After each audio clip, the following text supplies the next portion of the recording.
2027 में भी योगी बाबा की सरकार बनने जा रही है। वो भी रिपीट होने वाले। उत्तर प्रदेश के सीएम योगी आदित्यनाथ के शीर्ष नेतृत्व के साथ संबंध कुछ ठीक नहीं है। अखिलेश ने शाह और योगी के रिश्ते पर भी तंज कसा। उन्होंने शाह को चुनौती दी और पूछा कि योगी जी के बारे में कुछ कहिए। नमस्ते दर्शकों, मैं निकिता रस्तोगी, डीएनपी इंडिया में आपका स्वागत। सियासी गलियारों में हर वक्त ये चर्चा चलती रहती है कि उत्तर प्रदेश के सीएम योगी आदित्यनाथ के शीर्ष नेतृत्व के साथ संबंध कुछ ठीक नहीं है। उनके बीच आपस में मतभेद और उनके संबंध खराब है।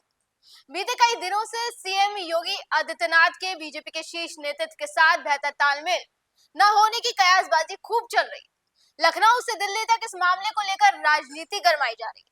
कई बार सीएम योगी को हटाए जाने की हवा भी उड़ाई गई, तो वहीं अब ये चर्चा संसद तक जा पहुंची। दरअसल बीते दिन वक्फ संशोधन बिल को लेकर एक बेहद ही लंबी, करीब 12 घंटे से ज्यादा ये चर्चा चली, जिसके बाद ये बिल विपक्ष के जबरदस्त हंगामे के बीच आखिरकार लोकसभा में बिल पास हो गया। लोकसभा में वक्फ संशोधन विधेयक बहुमत से पास हुआ। विधेयक के पक्ष में 288 जबकि विरोध में 232 मत पड़े। सदन ने विपक्ष के सभी संशोधनों को भी ध्वनि मत से खारिज कर दिया। वहीं लोकसभा की पूरी कार्रवाई के दौरान पक्ष विपक्ष के बीच कई बार ऐसी तीखी बहस देखने को मिली जो अपने आप में ही चर्चा का विषय बन गई। सपा मुखिया अखिलेश यादव ने कई बार बीजेपी को घेरने की कोशिश करी, जिसका हर बार गृह मंत्री अमित शाह करारा जवाब देते दिखे। इस दौरान अखिलेश ने शाह और योगी के रिश्ते पर भी तंज कसा। उन्होंने शाह को चुनौती दी और पूछा कि योगी जी के बारे में कुछ कहिए, क्योंकि उन्हें पता है कि किस तरह से समय समय पर योगी शाह की टकराव की बातें होती रही हैं। तो उन्होंने सोचा कि चलो एक और गर्मा गर्म मुद्दा दे दिया जाए और इसे भी एक चर्चा का विषय बनाया जाए। लेकिन शाह इस पर चर्चा शुरू होने से पहले ही बंद कर चुके थे। उन्होंने जवाब दिया कि वो भी रिपीट होने वाले हैं। पहले आप भी वो दोनों के बीच की नोकझोंक देखिए। 2013 में वो भी रिपीट होने वाले। मान्यवर अमित शाह के बयान का सीधा सीधा मतलब है कि यूपी में 2027 में भी योगी बाबा की सरकार बनने जा रही है। अब देखिए, शाह के इस बयान से कई चीजें साफ हो जाती हैं। एक तो कि योगी शाह के बीच कोई अंदरूनी अनबन नहीं चल रही। इसको लेकर जो तमाम तरीके के कयास लगाए जा रहे थे, उन पर खुद ब खुद विराम लग गया है। हालांकि इससे पहले यही बात खुद सीएम योगी भी साफ कर चुके हैं कि उनके बीच ऐसा कोई मतभेद नहीं है। जब एक पॉडकास्ट के दौरान उनसे ये सवाल पूछा गया कि क्या उनके और शीर्ष नेतृत्व के बीच सब कुछ ठीक है, तो उन्होंने भी बेबाकी से जवाब दिया। सीएम ने कहा कि मतभेद का सवाल कहां से आता है, आखिर मैं पार्टी की वजह से ही यहाँ बैठा हूँ। अगर केंद्रीय नेताओं से मेरे मतभेद हैं तो क्या मैं यहाँ बैठा रहूंगा। अब दोनों के बयान से ये बात साफ हो गई कि दोनों के बीच ऐसा कोई मतभेद नहीं है। दिल्ली और लखनऊ में कोई लड़ाई नहीं है। इसके अलावा काफी दिनों से खबरें ये भी चल रही है कि सीएम योगी की कुर्सी को खतरा है। आपने भी ये खबर सुनी होगी। कहा जा रहा था कि केंद्रीय नेतृत्व योगी को हटाने की तैयारी कर रहा है, लेकिन शाह के इस बयान ने इन कयासों पर भी विराम लगा दिया। उन्होंने कह दिया कि 2027 में योगी ही रिपीट होने वाले हैं, जिसे सुन संसद में बैठे सभी सांसद दंग रह गए। वह इससे पहले शाह ने अखिलेश को आशीर्वाद भी दिया था। बता दें, अखिलेश ने इस दौरान बीजेपी अध्यक्ष को लेकर भी निशाना साधा। उन्होंने कहा कि दुनिया की सबसे बड़ी पार्टी होने का दावा करने वाली पार्टी अपना राष्ट्रीय अध्यक्ष नहीं चुन पाई, जिसके बाद शाह का गुस्सा भड़का। लेकिन उन्होंने हंसी मजाक में ऐसा जवाब दिया कि स्पीकर भी हंस पड़े, जिसका वीडियो भी जमकर वायरल हो रहा है, जिसमें शाह ने कहा कि मेरे सामने जितनी भी पार्टियां हैं, उनका राष्ट्रीय अध्यक्ष कोई ना कोई परिवार का सदस्य ही चुना गया। हमें 12 से 13 करोड़ सदस्यों में से एक प्रक्रिया के बाद चुनना पड़ता है, इसलिए इसमें समय लगता है। आपके मामले में ज्यादा समय नहीं लगेगा। मैं तो ये कह रहा हूँ कि आप 25 साल तक अध्यक्ष बने रहेंगे।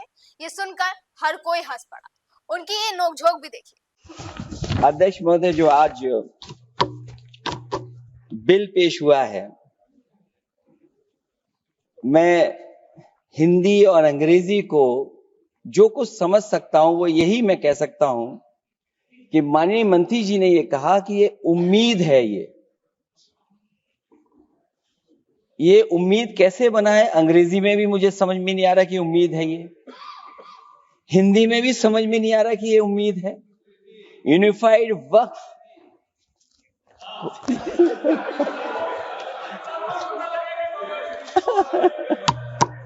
अध्यक्ष महोदय, यूनिफाइड वक्फ मैनेजमेंट, मैं अकेला काफी हूँ।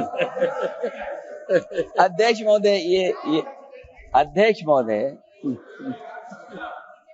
मैं समझ सकता हूं कि मैं वो बात छेड़ना नहीं चाहता था, लेकिन क्या करूं, मजबूरी है अब। अध्यक्ष महोदय, अभी माननीय सदस्य लोग ये कह रहे हैं कि हमारे सदस्य नहीं है यहां पर जो हमारे साथी हैं, लेकिन अध्यक्ष महोदय मैं ये कहना चाहता हूं, अध्यक्ष महोदय मैं ये कहना चाहता हूं, ये जो बिल लाया जा रहा है, भारतीय जनता पार्टी में एक मुकाबला चल रहा है। भारतीय जनता पार्टी के अंदर मुकाबला चल रहा है कि खराब हिंदू कौन बड़ा है। और ये बात अध्यक्ष महोदय मैं ऐसे ही नहीं कह रहा हूं। जो पार्टी ये कहती हो कि दुनिया की सबसे बड़ी पार्टी है, अध्यक्ष महोदय वो अपना राष्ट्रीय अध्यक्ष नहीं चुन पाए अभी तक।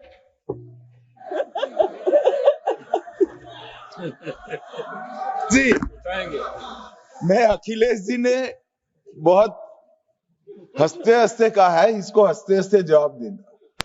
ये सामने जितनी पार्टियां हैं उनका राष्ट्रीय अध्यक्ष उन 5 लोगों को ही चुनना है परिवार के। हमें माननीय अध्यक्ष जी करोड़ों सदस्यों में से 12-13 करोड़ सदस्य प्रक्रिया कर कर चुनना है तो देर लगती है। आपके यहाँ जरा भी देर नहीं लगेगी। मैं कह देता हूं अभी 25 साल तक आप अध्यक्ष हो जाओ, नहीं बदल सकता। बीते दिनों से कई मीडिया रिपोर्ट्स भी ये खबरें छाप रही थी कि योगी की कुर्सी को खतरा है। जब प्रधानमंत्री मोदी के नागपुर में आरएसएस मुख्यालय आने की खबर आई, तो साथ ही साथ ये खबरें भी चलने लगी कि सीएम योगी के खिलाफ बड़ी साजिश रची जा रही है। लगातार ये नैरेटिव फैलाया जा रहा था कि ये एजेंडा चलाया जा रहा था जो बिल्कुल भी काम नहीं करने वाला। हाल ही के महीनों में, खासकर मार्च 2025 की बात करें तो सोशल मीडिया प्लेटफॉर्म्स पर कुछ पोस्ट में दावा किया गया कि योगी आदित्यनाथ के खिलाफ पार्टी के अंदर या बाहर से दबाव बढ़ रहा है। कुछ ने उनके मठ वापसी या दिल्ली जाने की संभावना का भी जिक्र किया, तो कुछ ने उनकी सरकार में अस्थिरता की बात कही। लेकिन ये दावे ज्यादातर अनुमान या व्यक्तिगत राय पर आधारित है, ना कि किसी पुष्टि या तथ्य पर आधारित है। समाजवादी पार्टी जैसे विपक्षी दलों ने उनके नेतृत्व पर नैतिक आधार पर सवाल उठाए हैं, लेकिन ये पूरी तरह से राजनीतिक रणनीति का हिस्सा है, जिसे ऐसा मुद्दा उठाकर पार्टी के खिलाफ माहौल बनाया जा सके। क्योंकि ये बात भी जग जाहिर है कि योगी की लोकप्रियता धीरे धीरे बढ़ रही है और लोग उन्हें अब अगला प्रधानमंत्री के रूप में देखना चाहते हैं। दूसरी ओर योगी सरकार के कामकाज को देखें तो महाकुंभ 2025 जैसे बड़े आयोजन की सफलता और राज्य की अर्थव्यवस्था में वृद्धि जैसे 32 लाख करोड़ रुपए की जीडीपी का लक्ष्य उनके पक्ष में मजबूत तर्क है। उनकी कानून व्यवस्था और विकास पर फोकस को बीजेपी अक्सर अपनी उपलब्धि के रूप में पेश करती है। साथ ही बीजेपी के केंद्रीय नेतृत्व ने अब तक उनके खिलाफ कोई असंतोष सार्वजनिक रूप से जाहिर नहीं किया।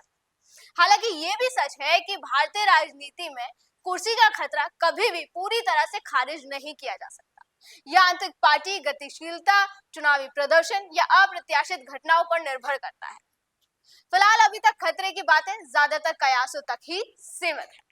वहीं आपका इस खबर पर क्या कहना है, हमें कमेंट करके जरूर बताएं। फिलहाल आज की वीडियो में बस इतना ही। अगली बार फिर होगी मुलाकात। आप देखते रहे GNP इंडिया, हर खबर भरोसे के साथ।